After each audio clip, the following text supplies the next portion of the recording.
said one Pac-12 head football coach who wished to remain anonymous. The Pac-12 network is the single biggest problem we have in recruiting.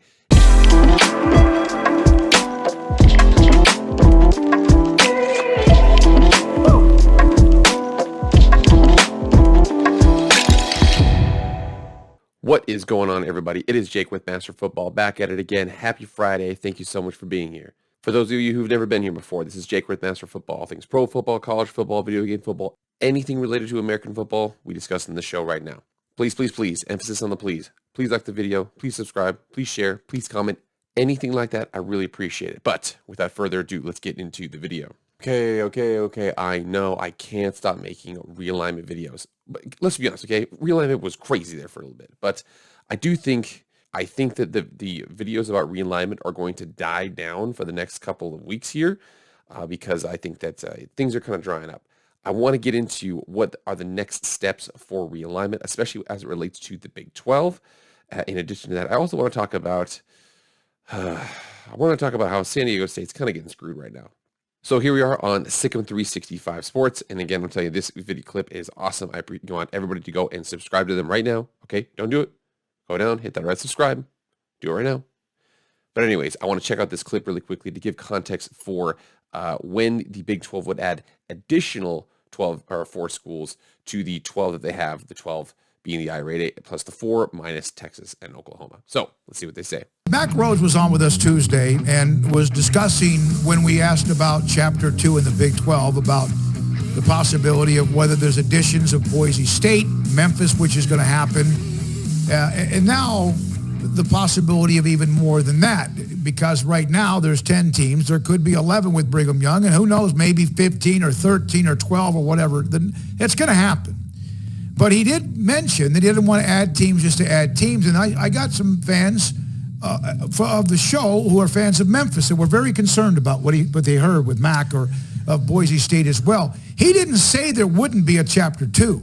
He just said that he wants to make sure they check off all the boxes of Chapter 2 and not just add teams to add teams. They're not doing that. They're not going to add somebody just to get to a certain number. They're still continuing to do their due diligence. And one of the next things that has to pop is the Pac-12 television contract. If, in fact, it doesn't blow the conference off out of the water, then you might have teams in the conference start to wonder. And who knows what happens with that. So in saying that right there, what he's basically saying is that the Pac-12 right now is in negotiations for the next contract. Well, they're not right now. The report is that they are going to be negotiating next winter, so not this winter, but next winter into the next fall. So by spring of 2023, for it to go into effect and the Pac-12 deal expires at the end of June 2024. So more than likely they would have their next deal in place before then, hopefully sometime before then. They don't want to, turn around too quickly, but that's roughly when they would have an idea of their next deal. Keep in mind, too, that the 2023-2024 season would be the first season that BYU, UCF, and Cincinnati would have joined the league, in addition to Houston as well. Those 4 teams would have joined the league. That would be the first year that they've done that. While the Pac-12 is negotiating that, they would join. And then once the Pac-12 decides where they want to go from there, then that's where the chips would kind of fall. You got to see that contract the Pac-12 gets first, because like you said, if it's not a good one, I mean, does that potentially open the door for somebody to say, you know what, I don't know that we really love it here as much as you think we do. And for those of you who think that at times we're trying to sit there and decide that Pac-12 teams are more interested, this is not what we're saying. We're talking about what makes sense. That if, in fact, for whatever reason, and it appears as if the Pac-12 is going to be taken care of, they'll be fine. But if, in fact, something changes, then, that 2 things happen. One, the Big 12 reacts to where, okay, wait a minute, if they're not going to get a lot, what about us? And then also, number 2, that could create others who are not right now interested who could be. That doesn't mean they will be, but could be. So keep in mind, what they were talking about there was the fact that right now the Pac-12 looks like they didn't want to expand. Remember that George Kliavkoff, a lot of Big 12 teams that were a part of the I-Rate 8 were kind of hoping that they would expand out Oklahoma State, Kansas State schools like that, maybe Texas Tech, maybe somebody to that extent.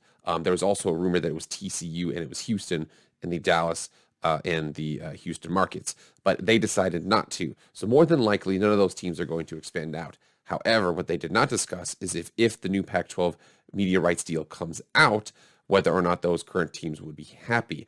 I want to get into the specific reasons of why the Pac-12 might not be happy with their deal. And again, I think that there's several discrepancies and differences between, as an example, the ACC conference and their network and the Pac-12 network. Let's get into those real quick.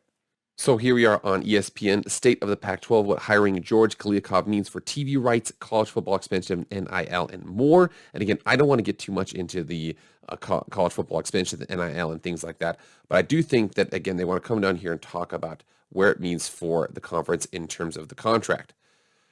So it says here, after Scott's hire in 2009, the conference added Utah and Colorado, which played a role in the conference's ability to secure what was then a lucrative 12-year, $3 billion TV rights deal with ESPN and Fox.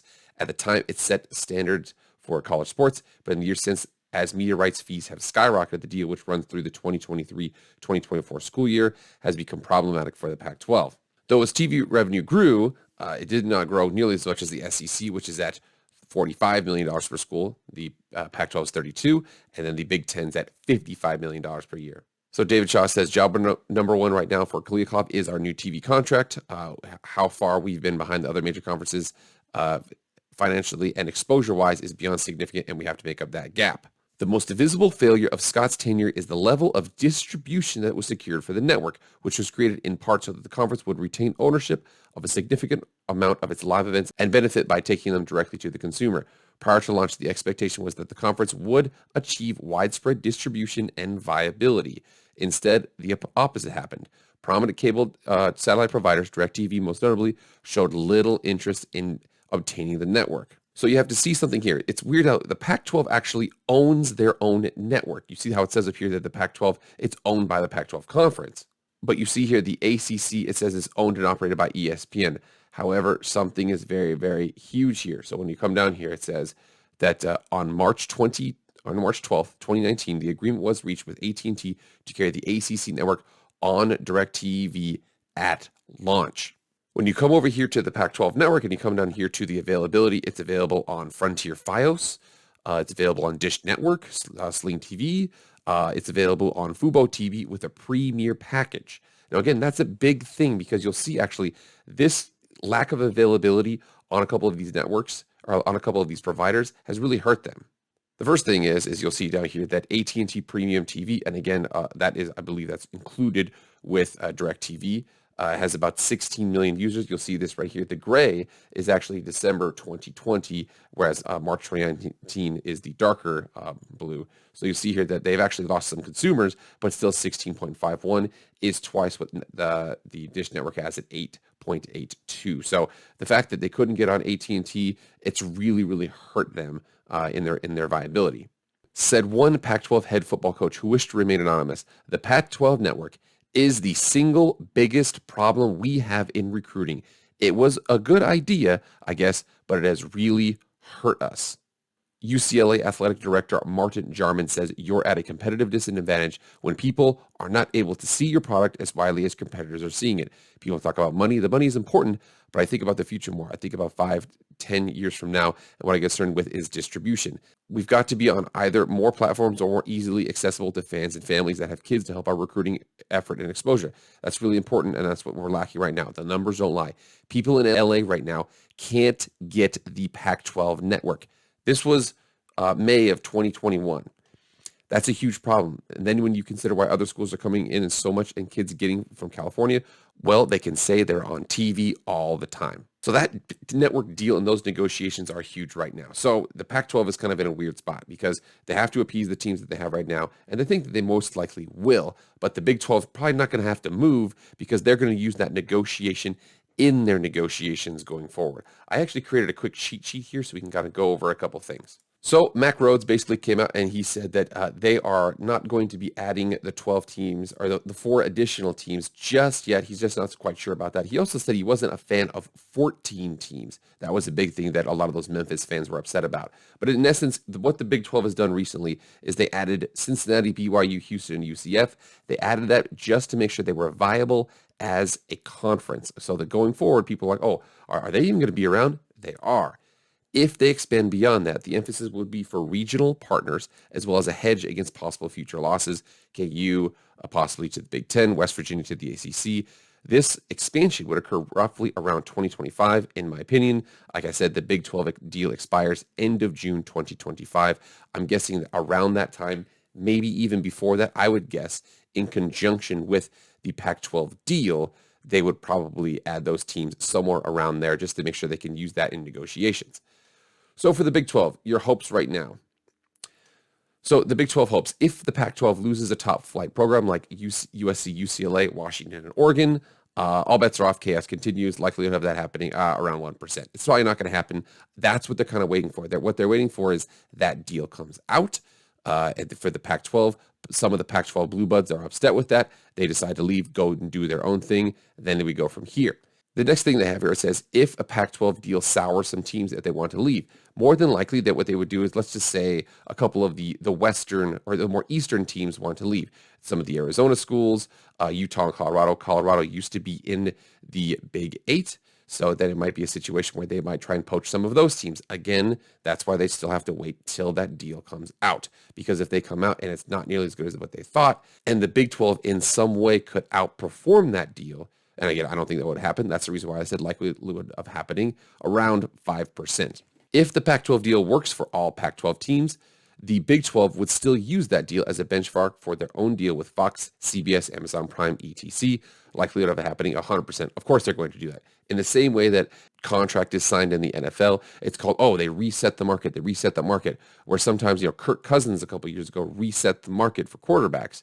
And what it basically was he signed a deal that now somebody else is going to say, well, I'm 40% better or 20% better than Kirk Cousins. I want 20% more deal than this high deal now. I believe that the Big 12 would use the Pac-12's deal in that same way, basically say, hey, that's what they're getting. We're going to get somewhere around maybe close, maybe a little bit below. But again, we want to use that as a benchmark for what's the expectation for this next section of, contract deals. And then the next one here, it says, if the Big 12 expands beyond the irate 8 plus BYU, Cincinnati, UCF, and Houston, the next 4 would be SMU, Boise State, USF, and Memphis. And again, these 4 schools, they all have their blemishes. SMU is a really, really small school. It's not a very big school. It's got a really good endowment. Boise State does not have the academic prowess. They have shown the ability to invest in their academics, but they don't have the academic prowess as the other schools. Very, very solid football school too. Memphis is a very, very solid football school as well as solid basketball school, but they have lagging academics as well. And South Florida has pretty good facilities, a very large enrollment population, but as of late, the football program has been struggling. But Boise State would be a travel partner with BYU, and USF would be a travel partner with UCF. The likelihood of that happening, a little bit greater than 50%, but again, we'll see in the future. And that's what brings me to San Diego State. So San Diego State is most notably left out of this, the next 4 that they're adding in there. And I think the big reason why, and we're going to get into those reasons why real quick, is the fact that they're kind of out there on an island. Boise State and San Diego State were the 2 teams that were going to join the Big East when they had that weird basketball only, football only kind of deal. They are kind of getting left out in the woods right now. And I'm going to get into those 2 reasons right now. So these are actually 3 reasons, but and again, don't hold it against me. So it says right here that why SDSU San Diego State is getting held back. They are a successful on the field in football and invest heavily in their football program, but they're already in heavy Pac-12 regions, so the Pac-12 has no need to add them for now. I'm going to get into that in the future. There's no ability to justify a regional partner with BYU as opposed to Boise State. Boise State is much closer to BYU than San Diego is. And then the new football stadium that they are investing in, will be roughly 35,000 seats.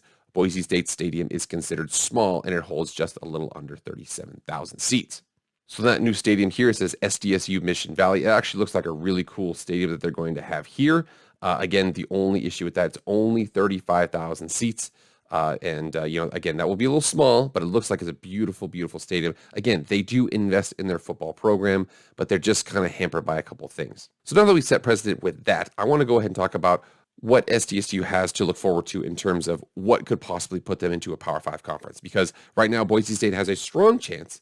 SDSU hasn't really been mentioned very often, but if they were to be mentioned, these conditions would need to be met.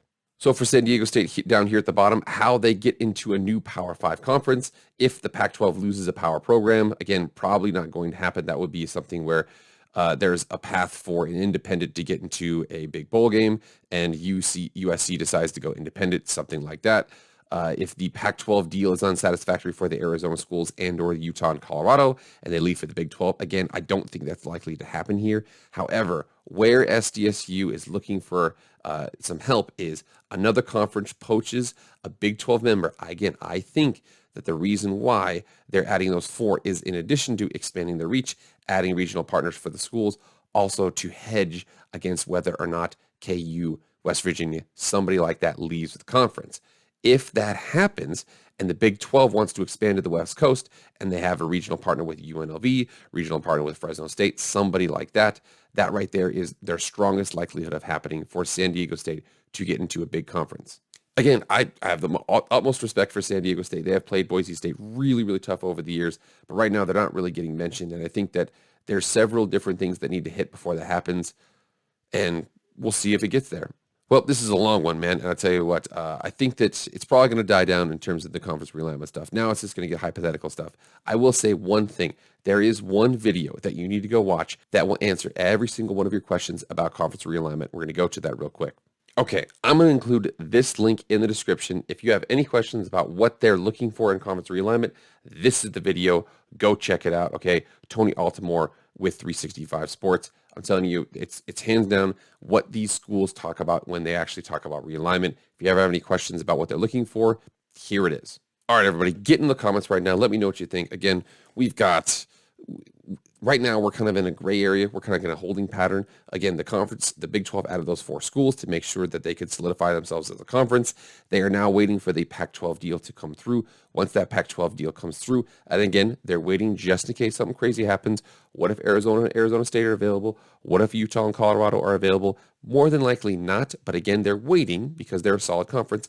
They are more than likely going to have the conference exist for the 2023 and 2024 season, with possibility of adding Boise State, SMU, USF, and the Memphis Tigers for the 2025-2026 season. So everybody get in the comments. Let me know what you guys think. I am exhausted. It is very late here. I am going to get myself to bed. I will see you guys on Monday. I am out.